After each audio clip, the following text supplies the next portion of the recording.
मुसलमानों को पीने के लिए पानी चाहिए था, पानी फ्रेश वाटर का कोई नहीं था, और एक किस यहूद मालिक था, उसका वो कुआं था, तो आपने 20,000 दिरहम के ज़रिए से वो चीज़ कुआं मुसलमानों को 56 या 54 की साल की उम्र में इस्लाम। अस्सलाम वालेकुम दोस्तों, कैसे आप लोग? उम्मीद है आप लोग खैर खैरियत से होंगे। तो welcome back to another podcast of SKV podcast. मेरे हाथ के जरिए से पॉडकास्ट, क्योंकि फिर दूर टेबल करनी पड़ती है। तो मैंने आप लोगों को कहना था कि आज मैं ग्रेटेस्ट लाइफ्स के एक और एपिसोड लेके आपके साथ हाजिर हो गया हूँ। और आज हम बात करने वाले हैं इस्लाम के तीसरे खलीफा, जिनको हज़रत उमर फ़ारूक ने अपना खलीफा चुना था। हाँ, हम बात करने जा रहे हैं हज़रत उस्मान बिन अफ़ान की, जिन्होंने इस्लाम में बेहद किरदार अदा किया, जिनके जो कुरान पाक के लिए उन्होंने बेहद मुफीद काम किया। और इसी वजह से रसूल पाक सल्लल्लाहु अलैहि वसल्लम से उनकी बहुत मोहब्बत थी, और रसूल पाक सल्लल्लाहु अलैहि वसल्लम के साथ उन्होंने काफ़ी वक्त अरसा गुजारा भी है। मक्का में भी गुजारा था और मदीना में भी साथ गुजारा था। और आज हम बात करने लगे हैं एक ऐसी शख्सियत की जिसका तारुफ मुख्तसर जितना भी देंगे हम वो कम है। इसलिए हमें उनके बारे में हमारा ये काम ये चल रहा है कि हम उनके बारे में, हर एक के सहाबा के बारे में मुख्तलिफ और छोटा छोटा तारुफ ले रहे हैं। तो सबसे पहले मैं बात बताऊं कि हज़रत उस्मान बिन अफ़ान जो थे वो 573 AD, अकॉर्डिंग टू गूगल बता रहा हूँ मैं, ठीक है ना, एक वेबसाइट के मुताबिक 573 AD या 576 में पैदा हुए थे, और उनका 656 में इंतकाल हुआ था। तो उमैया ख़ानदान से थे, वो बिलोंग करते थे। और आपको पता है कि उनको मतलब वो माल दौलत के हिसाब से बेहद अमीर थे। उनको कभी मतलब इस्लाम से पहले जब वो थे तो उन्होंने मतलब ही इज़ अ बिजनेसमैन, तो वो एक बहुत बड़े ताजिर थे, जिस वजह से वो बहुत अच्छे माला माल शख्स थे। उनकी पूरी फैमिली उमैया जो ख़ानदान था, तो वो हज़रत क्या कहते हैं, मैं ये बात कर रहा हूँ कि वो हज़रत मोहम्मद सल्लल्लाहु अलैहि वसल्लम से 5 साल छोटे थे। जी हाँ। और अब हम सबसे पहले उनके तारुफ की बात करते हैं। एक मिनट में बस। तो जी दोस्तों, हाँ, हम ये बात करने लगे हैं कि उनके वालिद जो थे वो उनके क्या कहते हैं बिफोर इस्लाम, मतलब पहले ही प्री इस्लामिक जो हमारा पीरियड था, इस्लाम जब अभी पूरा कायम नहीं था, उससे पहले वफात पा गए। और उनकी वालदा ने बेहद जल्दी ही इस्लाम कबूल कर लिया, और उनका नाम था अरवा। यहाँ पे लिखा हुआ है उनका नाम था Arwa binte Quraish, and she died during the मतलब, और वो फोत भी हज़रत क्या कहते हैं हज़रत उस्मान के दौरे खिलाफत में ही फोत हुई थी। अब यहाँ पे बात बेहद इम्पोर्टेंट बात यह है कि हम ये बताएं कि हज़रत मोहम्मद सल्लल्लाहु अलैहि वसल्लम की बेटी का निकाह हुआ है हज़रत उस्मान गनी से। और उस्मान गनी को कह रहा हूँ मैं, उस्मान गनी इस वजह से कहा जाता है कि उन्होंने मुसलमानों के लिए बेहद क्या कहते हैं सकाफत की। उन्होंने मतलब वो बहुत माला माल थे, उन्होंने मुसलमानों को काफ़ी चैरिटी दी, उन्होंने मुसलमानों के लिए काफ़ी काम किया। अब रसूल पाक सल्लल्लाहु अलैहि वसल्लम की 2 बेटियाँ, एक रुकैया और एक इब्ने कुलसूम, इन दोनों की शादी हज़रत उस्मान गनी से रज़ी अल्लाह अन्हु से हुई थी। इसी वजह से उनको धुन नुरैन भी कहते हैं। उनको लक़ब मिला हुआ है धुन नुरैन, यानी the one with the 2 lights, यानी रसूल पाक सल्लल्लाहु अलैहि वसल्लम की बेटियों को 2 रोशनी कहा गया है। इसी वजह से धुन नुरैन यानी 2 रोशनियों वाला। He was one of the 10 given of dating paradise. हाँ जी, और ये भी आपको बात बताता चलो कि जिन लोगों को रसूल पाक सल्लल्लाहु अलैहि वसल्लम ने अपनी ज़िंदगी में ही, उनकी ज़िंदगी में ही बता दिया था कि आप लोग जन्नत मतलब जन्नती हैं आप, अल्लाह ताला ने आपको जन्नत की बशारत दे दी है।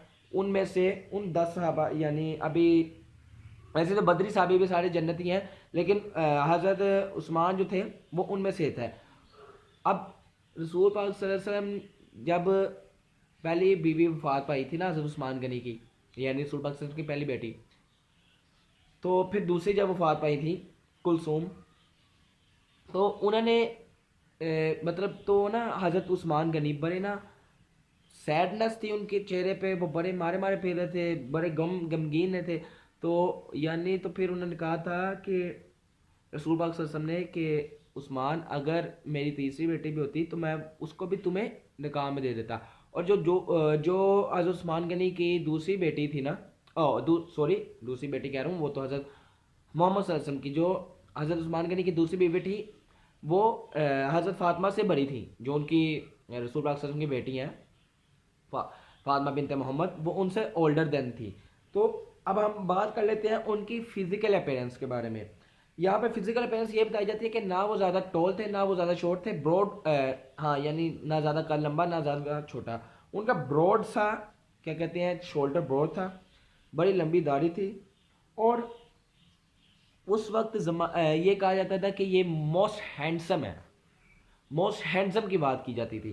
तो अब हमने हिज अब बात करते हैं his early life in the pre Islamic society. अब ऐसे भी मैं बात बताऊं, प्री इस्लामिक सोसाइटी में भी उन्होंने कभी शराब नहीं पी, उन्होंने कभी किसी का बुरा नहीं कहा, वो बड़े इलोकेंट आदमी थे, फसावत बलागत रखने वाले थे, कभी किसी के साथ मतलब बदतमीजी नहीं की, कभी किसी के साथ, ये देखे ना, ऐवी तो नहीं किसी नबी पाक सल्लल्लाहु अलैहि वसल्लम ने किसी को अपना मतलब खलीफा चुन लिया, इतना ऐवी तो नहीं ना कोई इस्लाम के लिए कर सका। और हाँ, हज़रत उमर फ़ारूक, हज़रत अबू बकर सिद्दीक, हज़रत उस्मान गनी और हज़रत अली रदी अल्लाह अन्हा, ये खलीफा राशिदीन है। तो हज़रत उस्मान गनी ने जब कुरान पाक की रिविलेशन हो गई, रसूल पाक सल्लल्लाहु अलैहि वसल्लम ज़ाहिर दुनिया से चले गए, तो उसके बाद हज़रत अबू बकर सिद्दीक ने, मैंने आपको जिसले पिछली एपिसोड में बताया था, और अगर आप नहीं देखी तो देख लेना, जैसे पिछली एपिसोड में बताया था कि उन्होंने कुरान को वो तरतीब दी जो नबी पाक सल्लल्लाहु अलैहि वसल्लम ने कहा था। अब उसके बाद जो हज़रत, क्या कहते हैं, हज़रत उस्मान थे ना, उनके दौर हुकूमत में वो पूरा हो चुका था, कुरान का, क्या कहते हैं, पूरी किताब शक्ल में आ चुकी थी। फिर हज़रत उस्मान गनी ने वो नुस्खे भेजे दीगर ममालिक में, यानी दीगर हुकूमतों के पास, वो आप जो भी थी हुकूमतें, नुस्खा के तौर पर भेजे, यानी इससे हमें पता लगता। और रसूल पाक सल्लल्लाहु अलैहि वसल्लम मतलब वो भी बताते हैं, वो भी हमें अपनी हदीसों में बताते हैं, और क्या कहते हैं, बाकी नरेशन से भी हमें पता लगता है कि हज़रत उस्मान गनी रज़ी अल्लाह अन्हु का कुरान से बेहद मतलब वो बड़ा गहरा रिश्ता था। वो कुरान पढ़ते पढ़ते बड़ा वो, क्या कहते हैं, उन्होंने रिमेंबर, उनको कुरान हाफिज़ थे, यानी वो, ठीक है ना, वो उनको कुरान हिफ्ज़ भी था, उन्होंने कुरान लिखा भी करते थे वो। और कुरान पढ़ते वक्त ना उनको एक अजीब से ही मतलब बेहद मोहब्बत होती थी, वो अल्लाह ताला का पैगाम थी, वो लोगों को भी इसको पढ़ने की तरगीब देते थे। और उन्होंने जो इस्लाम कबूल किया था ना, उन्होंने हज़रत अबू बकर सिद्दीक जब मुसलमान हुए थे, तो उसके बाद जब हज़रत अबू बकर सिद्दीक मुसलमान हुए थे, तो उसके बाद हज़रत क्या कहते हैं, हज़रत उस्मान गनी ने 56 या 54 की साल की उम्र में इस्लाम कबूल किया, यानी 54, यानी उनके एज के मुताबिक बता रहा हूँ मैं। तो उस वक्त हज़रत उस्मान गनी, हज़रत ज़ैद बिन हारिसा, हज़रत अबू बकर सिद्दीक, ये चंद सहाबी मुसलमान थे। मेरे ख्याल से गालबन आप जो थे वो चौथे थे या छवें सहाबी थे जो रसूल पाक सल्लल्लाहु अलैहि वसल्लम पर, मतलब छवीं उनकी तादाद थी जो रसूल पाक सल्लल्लाहु अलैहि वसल्लम पर ईमान लाया था। उसके बाद हमने उनकी फ़िज़िकल अपीयरेंस भी बात कर ली। उसके बाद हमने उनकी क्या कहते हैं, प्री इस्लामिक थोड़ी सी बात की कि वो बड़े मोडस्ट थे, मैंने बताया जैसे कि, और सबकी वो, क्या कहते हैं, अगर उस्मान गनी के एक सकाफ़त के बारे में बात करें कि वो कितने सखी थे, तो हमें वो वाक़या याद आता है जब दो वाक़े बताऊँगा। एक वो कि जब उन्होंने मुसलमानों को पीने के लिए पानी चाहिए था, पानी फ्रेश वाटर का कोई नहीं था, और एक किस यहूद मालिक था, उसका वो कुआँ था, तो आपने 20,000 दिरहम के ज़रिए से वो चीज़ कुआँ मुसलमानों को लेके दे दिया। और उसके बाद एक और वाक़या इसी तरह का आता है कि जब मुसलमानों, मस्जिद नबी की जगह कम पड़ी थी और मुसलमान की तादाद ज़्यादा थी, ताकि वो नमाज पढ़ने के लिए जगह कम पड़ी थी, तो फिर उन्होंने भी 25 से 20,000 दिरहम दे के तो फिर जगह ली लोगों के लिए, ताकि और मस्जिद में वसअत पैदा कर दी। इसी तरह उनकी सकाफ़त के भी काफ़ी वाक़यात हमें मिलते हैं, और हमें हज़रत उस्मान गनी का किरदार बेहद इंपॉर्टेंट है इस्लाम में, शायद उन जैसा किरदार ना कोई हो सकता। इसी वजह से तो रसूल पाक सल्लल्लाहु अलैहि वसल्लम के पास वो अक्सर आया करते थे, और रसूल पाक सल्लल्लाहु अलैहि वसल्लम की, क्या कहते हैं, हर, हमें पता है मदीना में जाओ तो आपको मिल सकता है, ठीक है ना।